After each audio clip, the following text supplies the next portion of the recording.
Hey everyone, this is Pallavi and today I'm going to show the 30th game of the book Chess, The Art of Logical Thinking by Neil MacDonald. This game was played between McNab and Adams in Dublin in 1993 and the opening played was English opening. The game exemplified the application of fundamental principles such as center control, timing, piece activity, then pawn structure evaluation, prophylaxis, piece exchange assessment, and endgame proficiency in achieving strategic and tactical success. So without further ado, let's begin. So white started with knight f3, developing towards the center and stopping black from playing e5. Black played knight f6. Black too develops towards the center, stopping white from playing e4. At this point, the game holds the potential to unfold in various ways, with numerous options for transposing into openings initiated by moves like d4 and c4. Now white played c4, the English opening, stops black from playing d5, making way for queen.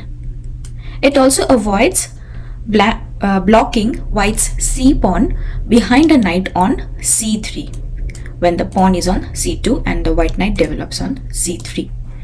Now black played b6. Black aims to create a mini fortress in the center by advancing two pawns, e6 and then d5. While a solid strategy, it limits the bishop's mobility.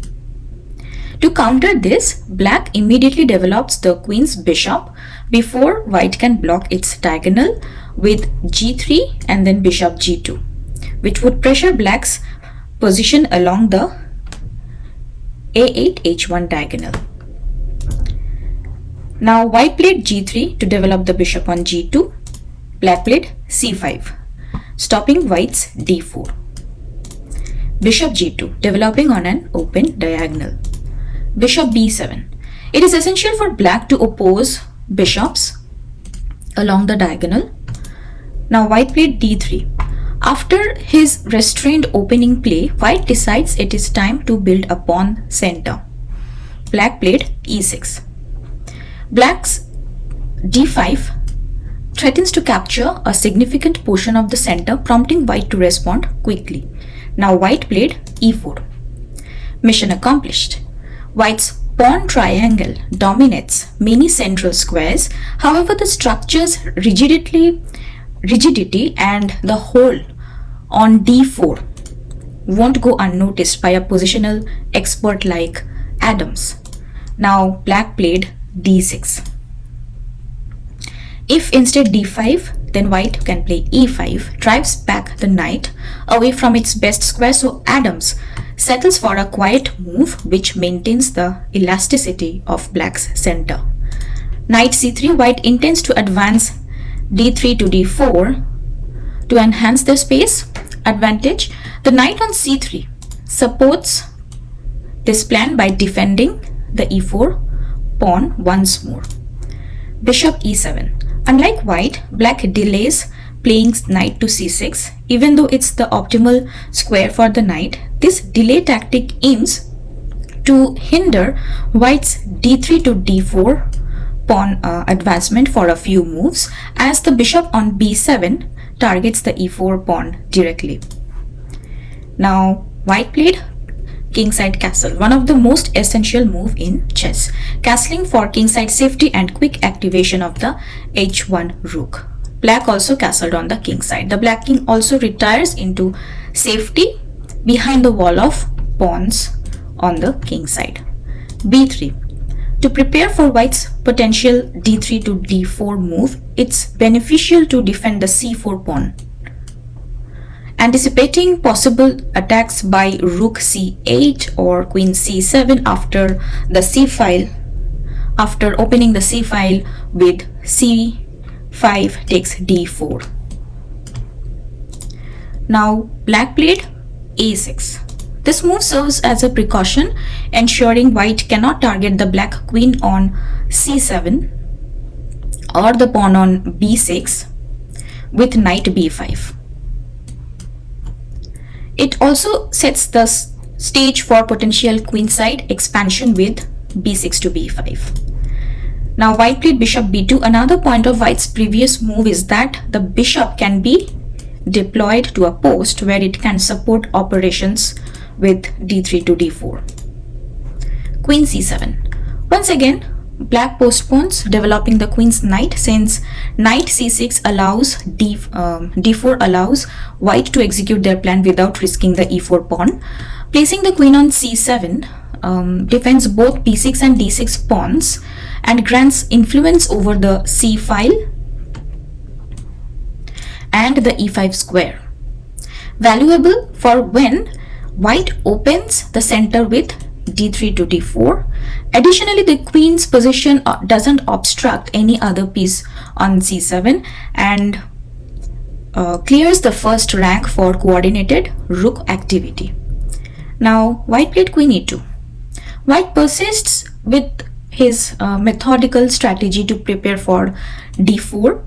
He reinforces the defense of the e4 pawn, preventing knight takes e4, and frees up the d1 square for his queen's rook. Now black played knight c6. Only now does Adams develop his knight.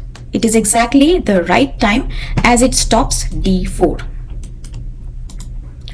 Now white played rook a d1. Now everything is set for d4. Black cannot stop it without compromising. If e5, white can respond with knight d5, followed by knight h4 and then f4, adding pressure on black's center.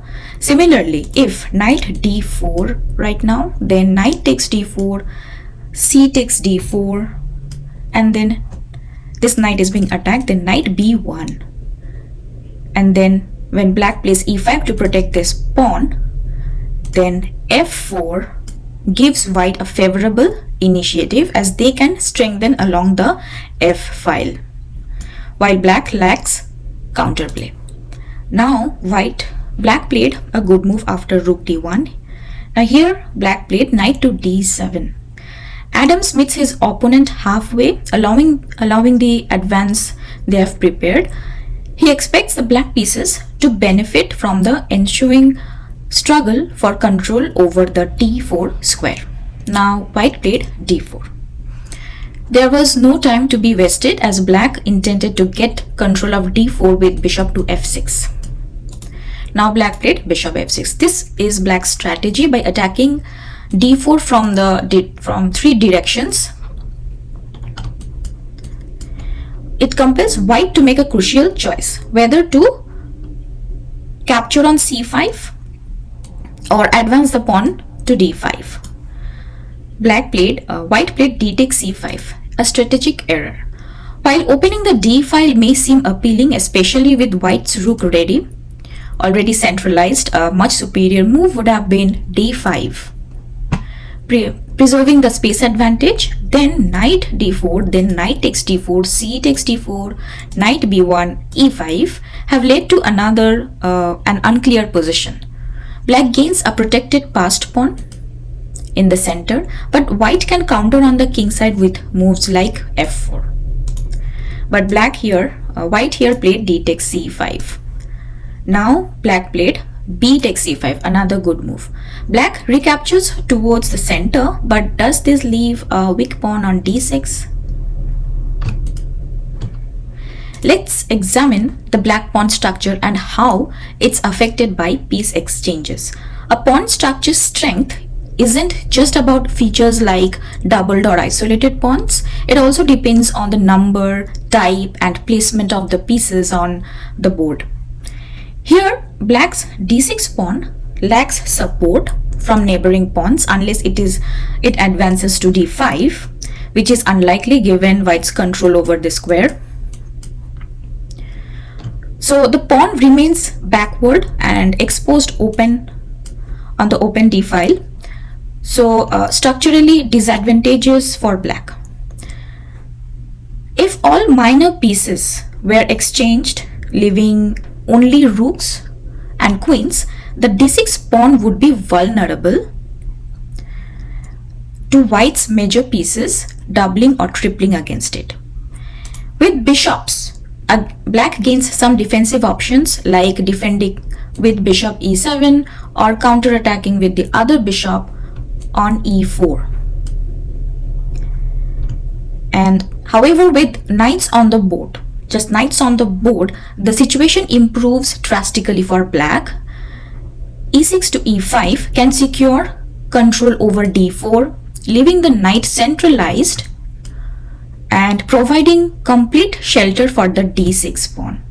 A weakness is only truly a weakness if it can be exploited. So after b takes e5, now white played queen to d2. The struggle along the d file intensifies with an immediate threat to the d6 pawn. Knight d4. Adams has worked out that his possession of the d4 square will safeguard the d6 pawn against any attack. Now white played rook f e1. With no active follow-up, white calmly finishes development and reinforces protection around the e4 pawn. Rook a d8. Black forces the imminent threat attack on d4 and cleverly prepares to defend the d6 pawn. Knight e2.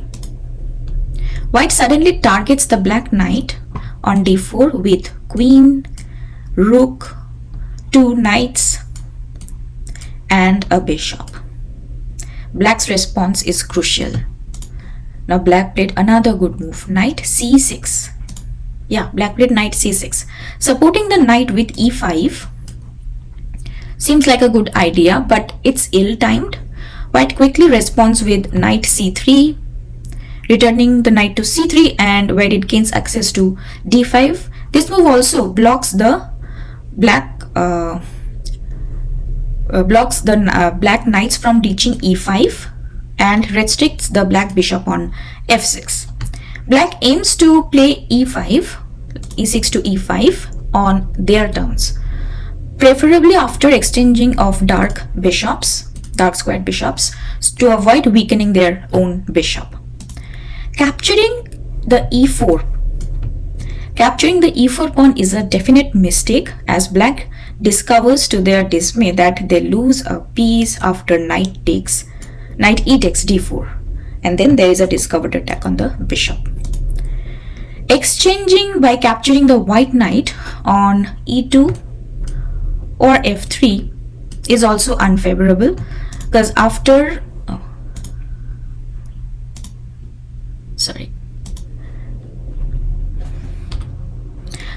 knight to f3, then bishop captures f3, and then if after knight e2, then rook takes e2, white can exchange of bishops with bishop takes f6. With fewer minor pieces and no black piece ready to occupy d4, these exchanges ease white's position. So after knight c6, now white played knight f4. If instead queen takes d6, then queen takes queen, rook takes queen, and bishop takes b2, black wins a piece. And if instead bishop takes f6, then knight takes f6, then the d6 pawn is safely guarded. White appears to be out of ideas, as the knight returns to e2 in just two moves, knight f4 and then knight d e5. Black maximizes the benefit from the e5 square before blocking it permanently on move 21, which we are going to see. By initiating the exchange of one knight, the dark squared bishops, black edges closer to their goal of dominating the d4 square. Now white played knight takes a5. Now the wrong recapture would leave black facing a storm on the king side. Black played bishop takes e5.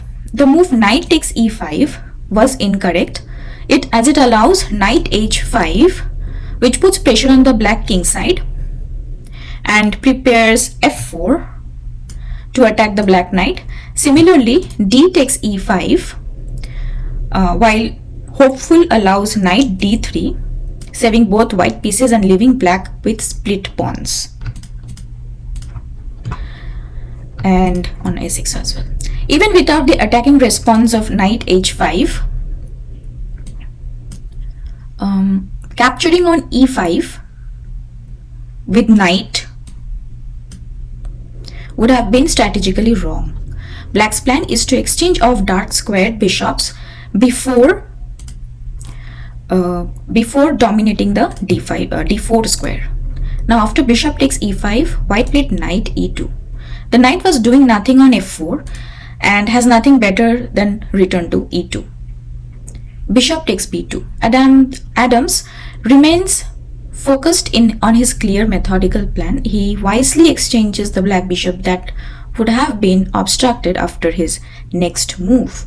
Queen takes b2 and then e5. Finally, Adams decides it's the right moment to execute this pawn advance. Strategic play often hinges on timing.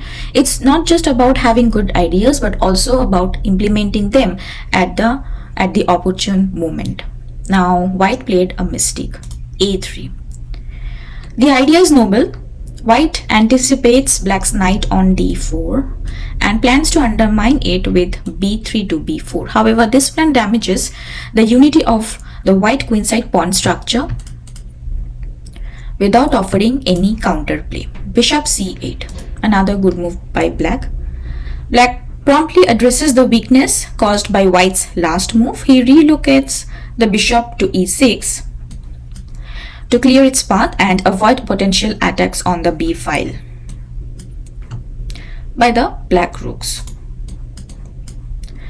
Now white played knight to c3. Although the white knight also has a central outpost, the d4 and d5 squares will prove a world apart in value. Bishop e6. Black's bishop complements the central pawn structure well. It targets the c4 pawn and can exchange with the white knight if needed from d5. On the other hand, the white bishop is hindered by its own pawns and cannot reciprocate by eliminating the black knight on d4. Knight d5. This centralization isn't as effective as it seems. It unintentionally protects the d6 pawn by blocking the rook's action on d1, and the black queen is just being directed to where she wants to go, queen to b7. The initial strike targets a critical weakness in white's pawn structure, the b3 pawn. Queen c3. The queen steps out of a potential pin on the b file and introduces the idea of b3 to b4 and to get rid of the sickly backward pawn. Black played a5. Black puts an immediate stop on the attempted breakout. Rook b1. White proceeds with the idea of freeing himself with the b3 to b4. Rook b8, and once again Adams is quick to prevent it. h4. Frustrated on the queen side, white shifts its focus to the opposite wing. He considers playing king h2 and bishop h3 to exchange his weak bishop, or advancing his h pawn to h5 and h6 to create problems for black.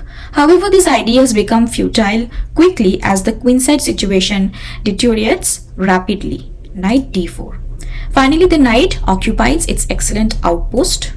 Unlike the white knight, which appears aesthetically pleasing but lacks activity, the knight can contribute to a coordinated assault on the b3 pawn.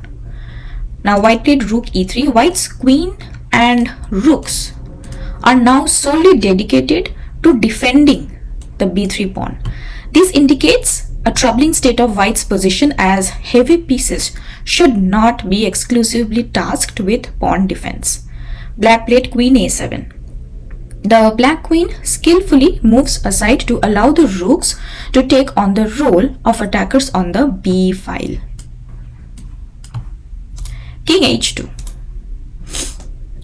Now instead of king h2, had white played b4, then a takes b4, a takes b4, bishop takes d5, e takes d5, c takes b4, attacking the queen, then rook takes b4, rook takes b4, queen takes b4, and now the good move, knight to c2, and it's a fork.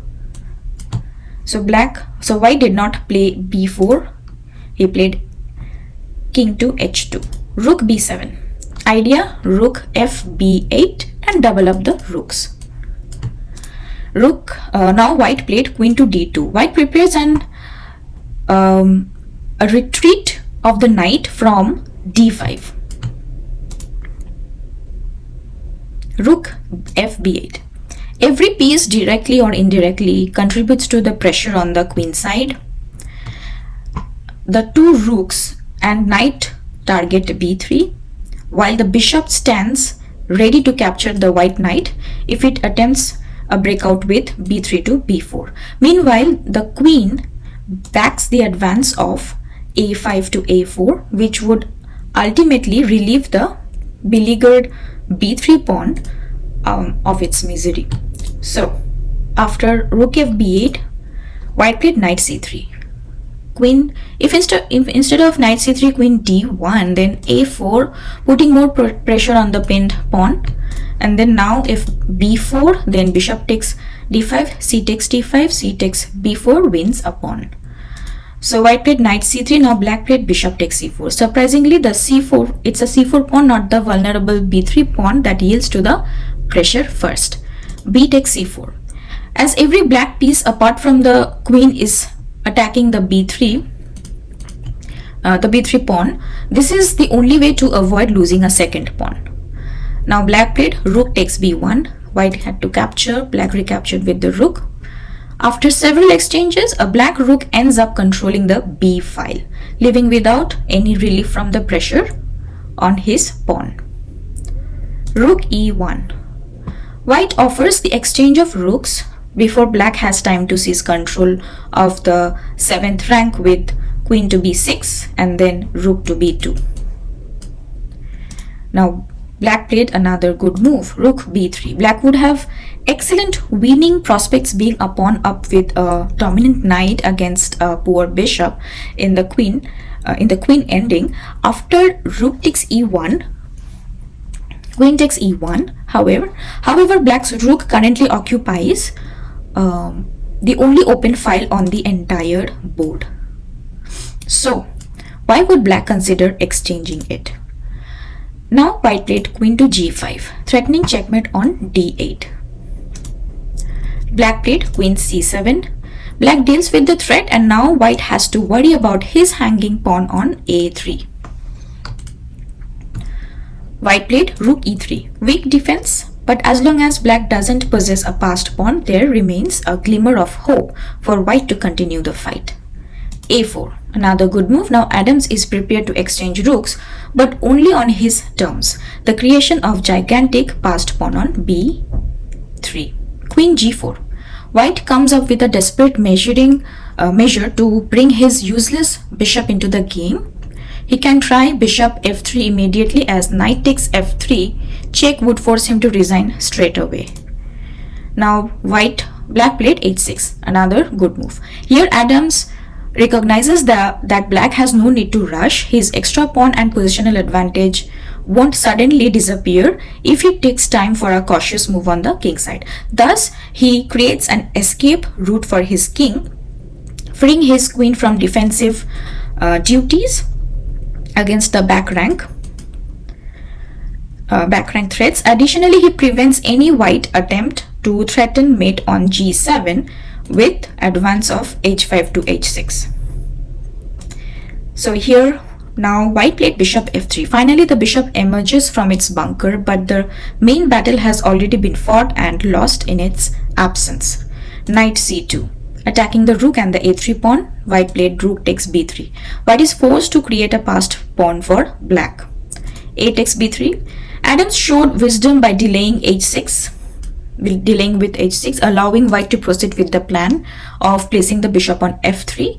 Now the bishop obstructs white's queen path to return to d1 to challenge the passed pawn. White played bishop d1. The white bishop tries to confront the black knight, but the knight easily retreats to complete safety on d4. Knight d4. Now white resigned, as there is no good answer to the threat of b2 when the pawn queens. A fantastic lesson in the art of positional play from Adams. So let's look at some key principles and lessons learned from this game. Number 1 is centralization. Both players strategically maneuver to control center squares and deploy their pieces effectively in the center of the board. Timing. Number 2 is timing.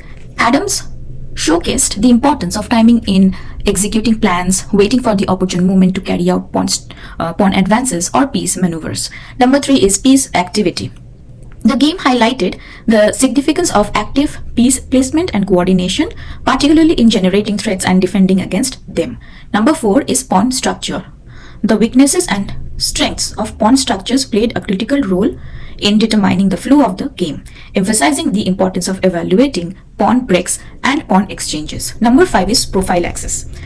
Anticipation and prevention of opponents' threats were demonstrated with players making defensive moves or preparing for counterplay in advance. Number 6, piece exchange. Calculating the consequences of piece exchanges and evaluating the resulting positions emerged as crucial aspects, particularly in assessing the imbalance between minor pieces and assessing endgame prospects. Number 7 is endgame technique.